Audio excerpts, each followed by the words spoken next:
जय शिवराय मैत्रिणींनो, आज आपल्याला एका स्कूलमधून ऑर्डर आलेली अर्धा किलो स्ट्रॉबेरी केकची होती. मग मी सकाळी कामावरून बघा केक बनवायला घेतला.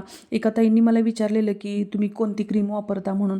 तर मी ट्रोपोलाइटची क्रीम वापरते बघा. आणि आता गरमी असल्यामुळं मी काय करते, स्टीलचं पातेलं 10-15 मिनटं फ्रीजरला लावून ठेवते आणि मग क्रीम काढून घेते. आणि एका कढईमध्ये काय करते, आईस क्यूब घेते, त्यात मग ते पातेलं ठेवून देते. तशीच्या तशी क्रीम राहते बघा.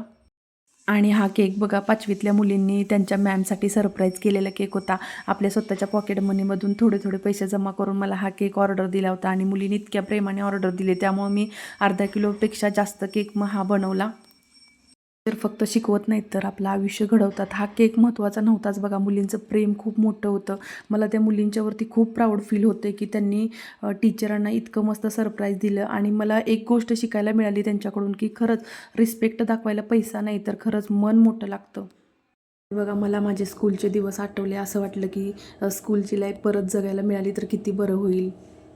आम्ही स्कूल टाईममध्ये असा कधी विचारच करत नव्हतो. फीलिंग तर होत्या, पण त्या व्यक्त करायची हिंमत कधी झालीच नाही आणि होत पण नव्हती, कारण टीचरांना पण खूप घाबरायचं वगैरे. खरंच खूप आनंद झाला या मुलींचं प्रेम, टीचरांबद्दलचं प्रेम बघून आणि त्यांची हिंमत बघून खूप आनंद झाला. मुलींच्यामुळं तर आज मग शाळेच्या आठवणी फ्रेश झाल्या माझ्या पण. आणि बघा, ह्या अशा प्रकारे मी केक बनवला. तुम्हाला कसा वाटला केक कमेंटमध्ये नक्की सांगा. लाईक, शेअर, सबस्क्राईब करायला विसरू नका. थँक्यू.